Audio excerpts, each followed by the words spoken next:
রবিবার এবং কালিন্দী নদী মিলিত মালদার মানিকচক ব্লকের নাজিরপুর গ্রাম পঞ্চায়েতে বেশ কয়েকটি বুথ এলাকায় তৈরি করা হয়েছে বন্যা পরিস্থিতি আশঙ্কা। যুদ্ধকালীন তৎপরতায় সেচ দপ্তরকে কাজে নামার আবেদন জানালেন গ্রামবাসীরা।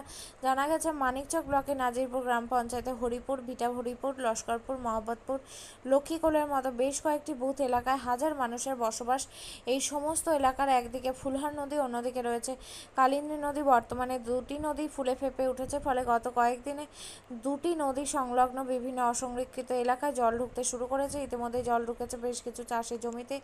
রবিবার রাতে লস্করপুর এলাকায় কালিন্দী নদীর জল গ্রামে ঢোকার মতো পরিস্থিতি তৈরি হয়েছিল, যদিও গ্রামবাসীরা স্থানীয় পঞ্চায়েত প্রধানকে সঙ্গে নিয়ে বালির বস্তা ফেলে সেই জল আটকে রেখেছে। এছাড়াও বর্তমানে লক্ষ্মীকোল থেকে হরিপুর গ্রামের বাঁধ বরাবর বাঁধের নিচ দিয়ে একটু একটু করে জল ঢুকতে শুরু করেছে, যা দেখে বন্যার আশঙ্কা করছে গ্রামবাসীরা। তাই তারা যুদ্ধকালীন তৎপরতায় পরিস্থিতি মোকাবিলার জন্য প্রশাসনিক উদ্যোগ গ্রহণের দাবি জানান। এই প্রসঙ্গে নাজিরপুর গ্রাম পঞ্চায়েতের প্রধান দেবাশিস মণ্ডল ও মানিকচকের সিপিআইএম নেতা দেবজ্যোতি সিনহা জানান, পরিস্থিতি ভয়াবহ। যে কোনো মুহূর্তে ফুলহার ও কালিন্দী নদীর জলে এলাকায় বন্যা পরিস্থিতি তৈরি হতে পারে। পরিস্থিতি খুব খারাপই আছে, চারিদিক থেকে জল ভরতেই আছে। আমাদের এই এলাকায় মোটামুটি আমরা 5টা বুথ আছি। এখানে রাত্রে জল ঢুকে ঢুকে ছিল আমাদের এই লক্ষ্মী কালী মন্দিরের মাঝখানে হরিপুর দিয়ে যেটা রাস্তা যাচ্ছে। তো আমরা রাত্রে এখানে এসে প্রধান সাহেবও এসেছিল, এসে আমরা পাইট টাইট করে নিজে খেটে এখানে একটু বস্তা দিয়ে থেমে রেখেছি। প্রায় 3 আঙ্গুল জল আর উঠলে আমাদের এই 5টা বুথ আমরা ভেসে চৌপাট হয়ে যাব। খুব অতিঙ্গুই আছি আমরা।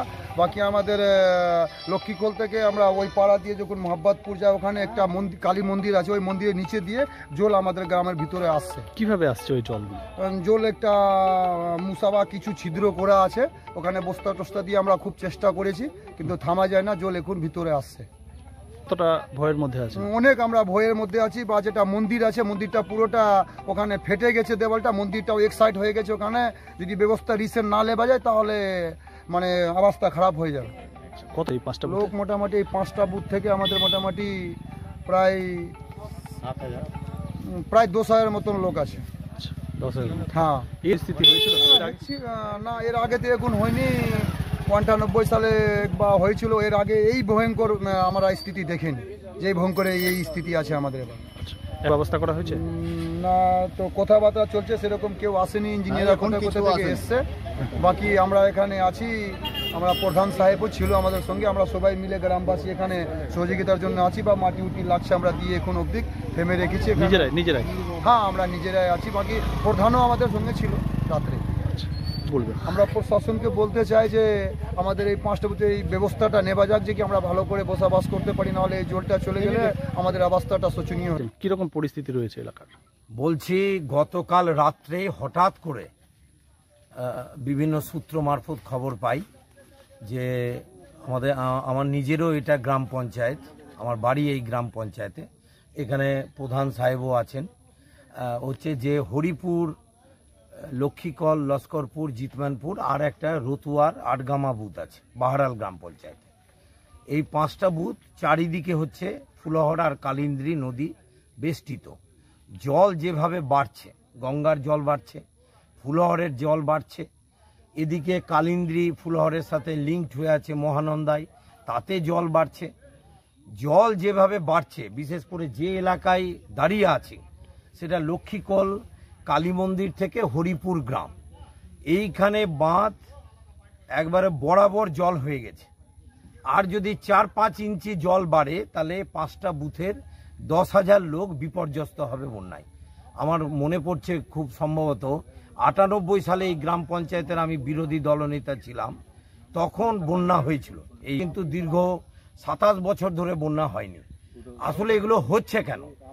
এগুলো হচ্ছে সেচ দপ্তর এই বাঁধগুলো রক্ষণাবেক্ষণ করে না, দেখভাল নাই। ওই যে ওখানে দেখে এলাম, প্রাক্তন প্রধান প্রয়াত কেদার কর্মকারের বাড়ির ওখানে ইঁদুর ছিদ্র করেছে, ওই দিয়ে জল বেরোচ্ছে। ফলে এখান থেকেই আমি বিডিও সাহেবকে ফোন করলাম। বিডিও সাহেব বলল সেচ দপ্তর ছাড়া পারবো না। আমি যা জানানোর জেলায় জানিয়ে দিয়েছি। আমি ডিএম সাহেবকে ফোন করলাম, ডিএম সাহেব আমাকে বলল আপনি হোয়াটসঅ্যাপে ইমিডিয়েট লিখে পাঠান। আমি সঙ্গে সঙ্গে লিখে পাঠিয়েছি। এবং হচ্ছে যে আমি অভিষেক বাবু সেচ ইঞ্জিনিয়ারের সাথেও কথা বললাম, বক্তব্য পরিষ্কার। আজকে এখনই ইরিগেশনের ইঞ্জিনিয়াররা আসুন এবং এখনই গ্রামবাসীরা সহযোগিতা করতে রাজি। প্রধান সাহেবও আছেন, মেম্বাররাও আছেন, সে বিভিন্ন দলের থাকতে পারেন, আপত্তি নাই, কিন্তু লস্করপুর এবং জিতমানপুর এই যে সামগ্রিক 5টা বুথ আছে, মানুষকে বাঁচানো সম্ভব, না হলে 10,000 লোক বিপর্যস্ত হয়ে যাবেন। আর আজকে যদি কাজ না হয় কালকে থেকে কিন্তু গ্রামে জল ঢুকবে, যেটাকে ওভার টপিং বলে। এমনিতেই বাঁধের মানে সাইজটা ছোট, উচ্চতা খুবই কম, যার ফলে এই ঘটনা ঘটছে। এবং ইরিগেশন ডিপার্টমেন্টটা হচ্ছে একটা বাস্তু ঘুঘুর বাসা। সেচ মন্ত্রী মালদায় আছেন, উনি শুধু কাটমানি খাওয়ার জন্য ব্যস্ত, আর কিছু নাই। রাজ্য কেন্দ্র যে একটা সামঞ্জস্য করে কাজকর্ম করবে, সেই কাজকর্মের জায়গা কিন্তু নাই। অভিযোগ তো কেন্দ্রের সরকারের বিরুদ্ধেও আছে। এই যে আমরা আজকে বিকেলবেলা আমাদের পার্টির নেতা সুমিত দে সহ সবাই আমরা যাচ্ছি, সেখানে হচ্ছে ওই পশ্চিম রতনপুরে যে বিন টোলা আছে, সেই বিন পাড়ার ওখানে মাত্র 10 মিটার দূরত্ব আছে। জল যদি বাড়ে তাহলে ভূতনিও ডুববে, আর ভূতনি যদি ডুবে সাবিত্রী মিত্রকে ডোবানো হবে। এটা জেনে রাখুন। ইরিগেশনের ইঞ্জিনিয়ার যারা এই সব কোটি কোটি টাকা ওখানে আত্মসাৎ করছেন, তাদেরকে ডুবানো হবে। মানুষ চাইছেন বিকল্প জমি চাই। এই কোটি কোটি টাকা, 70 কোটি, 80 কোটি, 400 কোটি, এই কোটি কোটি টাকা দিয়ে বিকল্প জমি কিনে দেয়া হোক। বামপন্থ সরকার যখন ছিল, বুদ্ধদেব ভট্টাচার্য মুখ্যমন্ত্রী ছিলেন, প্রয়াত জ্যোতি বসু মুখ্যমন্ত্রী ছিলেন, এই বাঁধগুলো রক্ষণাবেক্ষণ করা হতো। আপনিও কি মুরগি প্রতিপালন করে আর্থিক লাভের মুখ দেখতে চান?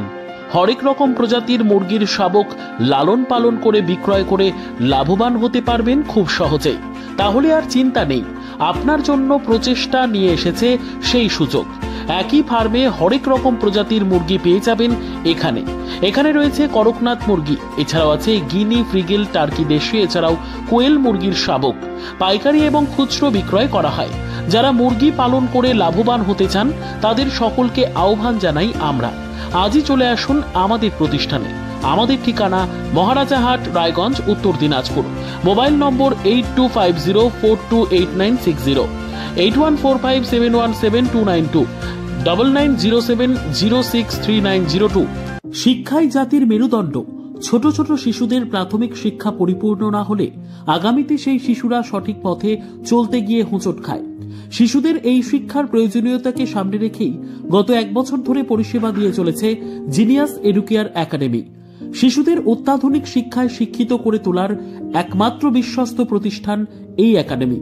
এখানে অভিজ্ঞ শিক্ষক শিক্ষিকা দ্বারা যত্ন সহকারে মাতৃভাষা বাংলা মাধ্যমে পড়ুয়াদের শিক্ষা দেওয়া হয়। একেবারে খেলার ছলে বিনোদনমূলকভাবে বাচ্চাদের এখানে পাঠ দেওয়া হয়। পড়াশোনার পাশাপাশি বাচ্চাদের বিনোদনের ব্যবস্থাও রয়েছে এখানে। তাই আপনার বাচ্চাকে ছোট থেকে অভিনব শিক্ষায় শিক্ষিত করে মানুষের মতো মানুষ করে তুলতে হলে এই শিক্ষা প্রতিষ্ঠানের উপরে ভরসা করতেই হবে। আমাদের ঠিকানা জিনিয়াস এডুকেয়ার একাডেমি, স্থান ঘুঘুডাঙ্গা মোড়, পোস্ট ভূপালপুর, রায়গঞ্জ, উত্তর দিনাজপুর। মোবাইল নম্বর 9563630109 অথবা 7029042308।